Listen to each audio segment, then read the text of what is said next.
Le téléphone portable, smartphone et tous les autres appareils électroniques nous sont très utiles au quotidien. Risque de courbature, de fatigue générale, d'insomnie, de faiblesse sexuelle, de surdité ou de cécité, des AVC, les charges électromagnétiques des téléphones portables, smartphones ou tout autre appareil électronique sont très dangereuses pour la santé et peuvent vous conduire à la mort. Utilisez désormais les autocollants anti-radiation GIA pour protéger et préserver votre vie. Les amis, faites comme moi, Gégé Lapino, en adoptant DMA GIA.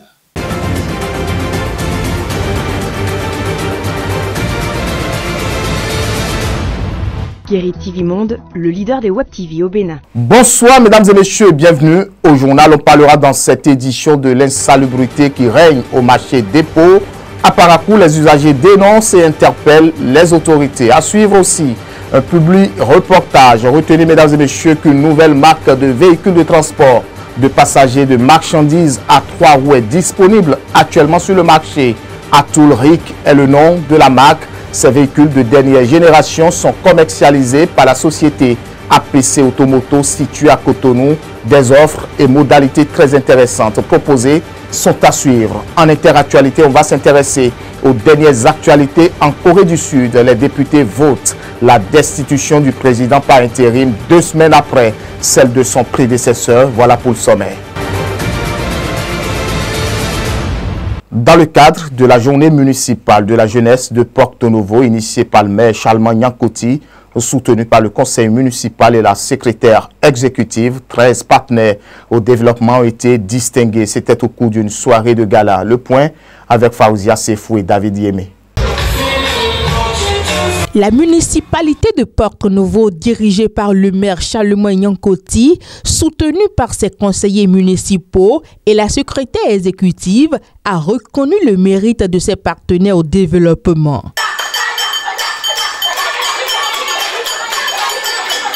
Au cours d'une soirée festive tenue ce jeudi 26 décembre 2024, 13 personnalités ont été honorées pour leur engagement constant au service du développement de la ville capitale. Dans la vie, il est fondamental de reconnaître le mérite de celles et de ceux qui se distinguent par des œuvres ou des actes exceptionnels. C'est d'ailleurs pour cette raison que la nation a institué la grande chancellerie. C'est dans cet élan que le conseil municipal de la ville de Porto-Novo a pris l'initiative de sélectionner et d'honorer celles et ceux qui ont apporté une contribution significative à la réussite des actions de développement et de paix dans notre cité au cours de ces 2 dernières années. Différents motifs justifient le choix de ces hommes et femmes qui, pendant plusieurs années, ont contribué à propulser et révéler la ville aux 3 noms.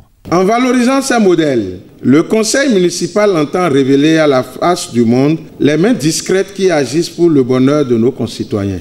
En leur rendant donc hommage, nous affirmons notre volonté de promouvoir le don de soi au service du développement et par la même occasion les inviter à continuer leur belle œuvre. Parmi les nominés figure le président de l'Assemblée nationale du Bénin, Louis Béounou Vlavonou, et le président Patrice Talon. Nous la dédions à toutes les femmes entrepreneurs et à tous les jeunes que nous accompagnons pour leur autonomisation. Je voudrais remercier tous mes collaborateurs qui ont œuvré pour que le RAI soit à ce sommet, à tous les membres du conseil d'administration, notamment à Sylvie Labelle et René Dupéré qui ont soutenu le RAI jusqu'à ce point pour qu'on puisse avoir un engagement citoyen et contribuer de manière efficiente au développement économique de la ville de Porto-Novo. Je remercie sincèrement et infiniment M. le maire et toute son équipe avec qui je suis tous les jours et on travaille ensemble. Et je travaille toujours avec eux ensemble pour la bonne marche de ma ville de Porto-Novo. Je dédie ce trophée à toutes les femmes des marchés de Porto-Novo. En célébrant ces personnalités, l'équipe dirigée par le maire Charlemagne Nyankoti espère inspirer d'autres partenaires à s'engager pour l'amélioration des conditions de vie des populations de Porto-Novo. Par cette distinction, nous espérons susciter cette émulation au niveau des autres concitoyens et pourquoi pas d'autres partenaires qui sont encore réservés pour agir au profit de leur ville. Cette distinction s'inscrit dans le cadre de la première édition des Journées municipales de la jeunesse de Porte-Novo, organisée par la mairie. La société APC Moto Auto ouvre ses portes à sa clientèle concessionnaire de véhicules de transport de passagers et de marchandises à 3 roues. APC Moto Auto manifeste une forte volonté de se tourner vers une mobilité plus propre et écologique. Les prix sont accessibles à toutes les bourses. Je vous invite à suivre ce public reportage pour plus de précision. Atoulric, nouvelle gamme de véhicules de transport de passagers et de marchandises à 3 roues actuellement sur le marché. Nous avons en ce moment disponible dans nos showrooms et dans nos magasins les tricycles Atoul. Les tricycles Atoul sont des tricycles de nouvelle génération qui, à le voir, présentent une élégance exceptionnelle. Ces élégances exceptionnelles sont commercialisées par la société APC Automoto, orientée vers un nouvel avenir d'innovation. Quand vous montez dans notre tricycle, vous voyez déjà le tableau de bord qui est très attrayant. Le tableau de bord de couleur beige très attrayante. Et au niveau du tableau de bord, vous avez la radio qui a une sonorité vraiment exceptionnelle, munie de 2 baffes qui résonnent vraiment à fond et que quand on est dedans, vraiment, nous avons le goût de la mobilité. Et aussi, vous avez le port USB qui est dedans qui permettra au conducteur de charger son iPhone. En proposant ces véhicules très innovants à ses clients, APC Automoto manifeste une forte volonté de se tourner vers une mobilité plus propre et écologique. Et aussi notre tricycle, il n'y a aucun tricycle en ce moment qui a ça sur le marché. Nous avons une place réservée pour les bagages derrière qui fait que véritablement tous ceux qui sont dedans sont à l'aide. Ils ont une place derrière pour poser leur sac. Puissant et performant en termes d'autonomie, la nouvelle marque Atoulric pourra transporter 4 passagers et ce n'est pas tout. Quand vous observez les tricycles Atoul, surtout notre tricycle Atoul passager, dont la capacité est 4 personnes, un conducteur plus 3 passagers, très résistant, d'une nouvelle génération, avec toutes les technologies possibles, qui ne consomment pas assez de carburant. Je voudrais noter là que c'est des moteurs à essence. Des moteurs à essence de 11 chevaux qui sont montés dessus et qui fait la différence au niveau de tous les tricycles que nous avons sur le marché actuellement. APC Automoto a pensé à toutes les bourses. L'entreprise APC Automoto est là pour vraiment faire du bonheur à ses clients. Et dans ce sens-là, nous avons déjà des banques partenaires qui sont avec nous, qui permettront aux acquéreurs d'avoir une facilité d'achat. Je crois que ça, c'est déjà quelque chose que nous avons déjà fait avec nos banques. Nos banques partenaires, ils sont, dès que les différents clients vont s'approcher de nous, nous allons les citer nos banques partenaires. Les structures financières aussi décentralisées, parce que les structures financières décentralisées sont proches de la population, ils sont dans les campagnes, ils sont dans nos villages.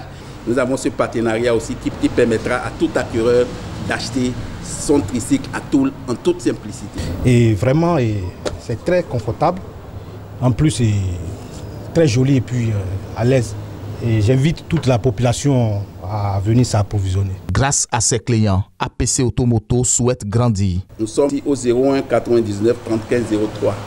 Que ce soit appel, que ce soit WhatsApp, nous sommes disponibles. APC Automoto vous offre les meilleurs prix. Dans les différents showrooms de APC Automoto, ces véhicules de transport de passagers et de marchandises sont disponibles de toutes les couleurs, jaune, bleu, rouge, noir, etc. Nous avons le moteur qui est bien accessible par un capot qu'on peut ouvrir et fermer derrière, qui permet vraiment au conducteur de vérifier son moteur, de vérifier son nulard moteur à chaque fois.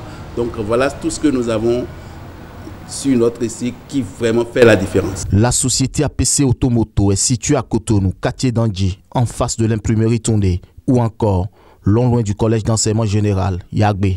Direction Parakou, c'est une pratique qui s'observe tous les week-ends, l'occupation des voies publiques secondaires à des fins de manifestations telles que les baptêmes, les mariages, les funérailles et bien d'autres événements. Cette situation qui entrave la circulation des biens et des personnes est loin d'être au goût des usagers de la route. Ces derniers dénoncent ces pratiques et interpellent les autorités compétentes qui affirment d'ailleurs être informées de la situation. Suivez le reportage de Anselmo Richard et Modeste Adanzeto.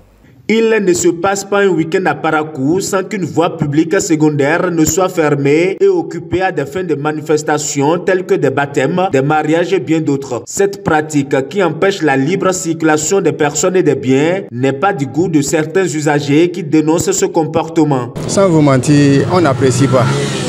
Passez au temps normal, tant que vous voulez faire quelque chose, il faut au moins signaler qu'il y a quelque chose qui se passe devant. C'est-à-dire qu'il n'y a pas les signes pour pouvoir savoir qu'effectivement il y a quelque chose qui se passe.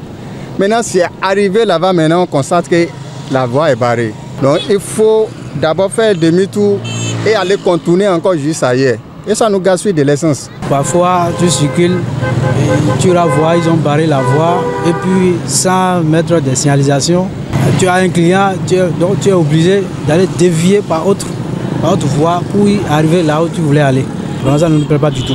Ça met de la lenteur dans leur circulation d'abord, ça peut causer des accidents. Et pour éviter toutes ces situations, ces usagers de la route interpellent les autorités compétentes afin de prendre la situation à bras le corps. Il faudrait que les responsables du quartier ou les responsables de la ville prennent en charge la situation. Il faut des sanctions, quoi. Il faut les responsables du quartier prennent des mesures pour bannir ces états de choses-là. Nous, on ne peut rien.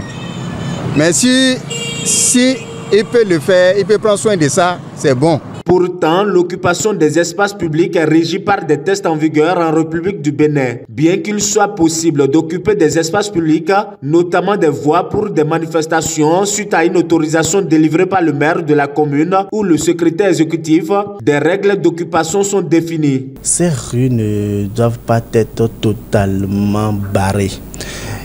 Parce que dans l'autorisation, nous leur notifions qu'ils doivent laisser un couloir de passage pour les usagers permettant la libre circulation des usagers et riverains de ces rues que vous occupez. Il y a des contrôles inopinés parce que, comme vous l'avez constaté, effectivement, il y a des moments où la rue ou les espaces sont totalement occupés et les usagers commencent par se plaindre. Et de bouche à oreille, ça finit par tomber dans les oreilles des autorités compétentes, notamment le chef-service, qui tout de suite nous interpelle. Il interpelle les chefs de division automatiquement ou les agents compétents pour la descente sur le terrain, pour réglementer et d'abord demander l'autorisation. Nous leur demandons de bien vouloir respecter ce qui a été dit dans l'autorisation pour éviter les désagréments. Et si nous avons des gens qui sont vraiment récalcitrants par rapport à ça, il est bien dit dans les autorisations que nous donnons qu'on peut toutefois surseoir à l'autorisation à tout moment où les consignes ne sont pas respectées. Pour éviter des représailles, le responsable des agents collecteurs à la mairie de Parakou lance l'appel que voici. C'est de respecter ce qui a été dit dans les autorisations pour permettre à ce qu'il n'y ait pas de plainte par rapport à l'occupation de ces domaines et de s'arranger pour laisser l'espace de circulation pour les riverains. Force doit donc rester à la loi. D'un constat à un autre, la situation de l'abattoir du marché dépôt situé dans le 1er arrondissement de Parakou préoccupe de nombreux habitants. L'insalubrité qui règne dans cet endroit destiné à l'abattage des animaux est alarmante. Les usagers se plaignent quotidiennement des odeurs nauséabondes qui en émanent. Une équipe s'est rendue sur place pour faire le constat. Les usagers du marché dépôt situé dans le 1er arrondissement de Parakou sont dans une impasse. Il leur est difficile de respirer un air pur. Et pour cause, les odeurs nauséabondes provenant de l'abattoir du dit marché sont devenues insupportables. Une situation qui met mal à l'aise les riverains, lesquels s'en désolent. Au-delà, ça ne nous arrange pas du tout. Tout le temps, on est dedans. Ça pue, vraiment, on n'arrive même pas à manger, on n'arrive même pas à respirer, on est dedans comme ça. On n'a pas le choix, comment on va faire? Comment on peut se protéger? La chose est là, comment on peut se protéger? C'est cache-nez, même si tu portes cache-nez, l'odeur rentre. On ne sait plus quoi faire, ils n'ont qu'à venir nous sauter. Au-delà, pour aujourd'hui, là, c'est trop, on ne comprend pas. Même jusqu'à Carrefour, aussi bien là-bas, au-delà, ça va jusqu'à là-bas. On ne sait pas qu'est-ce qu'ils mettent dedans? Et souvent, on vient les dire de ramasser, ils ne ramassent pas. On ne peut pas, c'est insupportable. Il dit viens ici, tu ne peux même pas respirer. Tu ne peux même pas manger. On ne peut pas manger. Vous aussi, vous sentez ça maintenant, non? C'est très très grave pour la santé de l'homme. Cette situation qui perdure depuis longtemps semble ne pas trouver d'issue malgré les nombreuses démarches entreprises ont confié les riverains. C'est pourquoi ces derniers appellent à l'aide les autorités afin qu'elles prennent les mesures qui s'imposent. Tout ce que moi j'ai à dire, c'est que s'ils pouvaient nous déplacer ça de là, ça serait bon. Sinon, ça ne va pas du tout. Ça ne va pas du tout. Et pendant la pluie aussi, ça ne va pas quand même. La solution est de déplacer ça de là. C'est la seule solution. Sinon, avant, ça n'avait pas de briques. Maintenant, ils ont protégé ça avec les briques. Pourtant, on est tous dedans. C'est toujours ouvert. Bon, ce qu'on va faire maintenant, on va appeler les autorités de venir voir. Parce que nous, on ne peut rien. On les a dit ça plusieurs fois. Ils ne veulent pas mélanger ça. Chaque jour, s'il enlève les choses là, il peut aller verser ça. Ça reste là pendant 1 mois, 2 mois. Et ils mettent du ça et ça devient quelque chose de très grave pour la santé. Mais en attendant, le calvaire des usagers du marché de Pau se poursuit.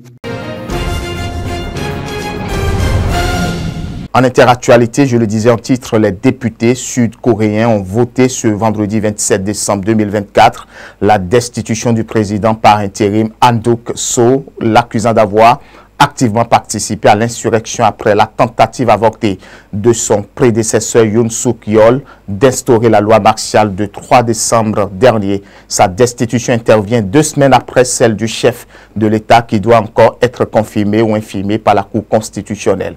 C'est une situation inédite en Corée du Sud. Un président et son premier ministre qui assuraient l'intérim sont destitués successivement par les députés. La destitution de Han Duck-soo a été votée par 192 voix avec une participation totale. Sur les 192 députés qui ont voté, 192 ont voté pour la destitution, a déclaré le président de l'Assemblée nationale, Woo Won-sik. Malgré l'ampleur de l'événement, l'atmosphère reste étrangement calme devant l'Assemblée nationale. Un rassemblement est toutefois prévu dans les prochaines heures devant la Cour constitutionnelle située de l'autre côté du fleuve qui traverse la capitale. Le vote a eu lieu dans une ambiance plus que tendue selon la Radio France Internationale. Le Parti du pouvoir du peuple, PPP, formation conservatrice au pouvoir, avait tenté d'imposer un quorum de 200 voix pour la destitution, comme c'est le cas pour un président. La double fonction de Han Duck-soo, à la fois Premier ministre et président par intérim, a en effet soulevé de nombreuses questions juridiques. L'origine de la motion de destitution repose sur son refus de nommer rapidement 3 juges à la Cour constitutionnelle.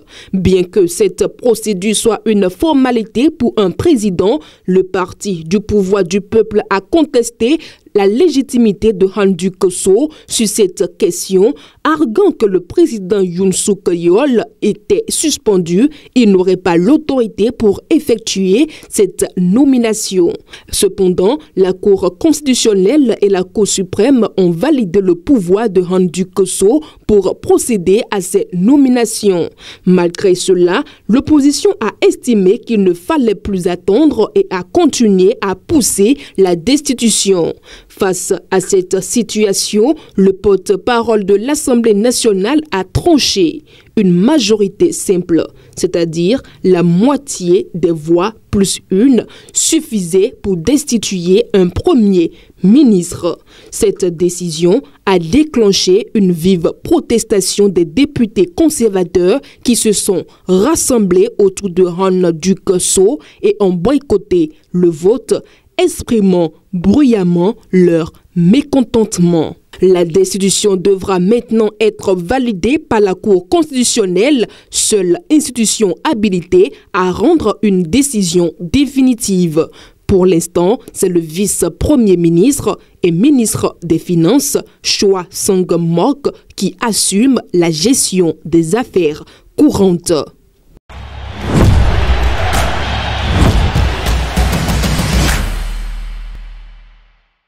La Fédération guinéenne de football a essuyé un revers après que la CAF a rejeté sa réserve concernant la défaite de la Guinée face à la Tanzanie 1-0 lors de la dernière journée des éliminatoires de la CAN 2025.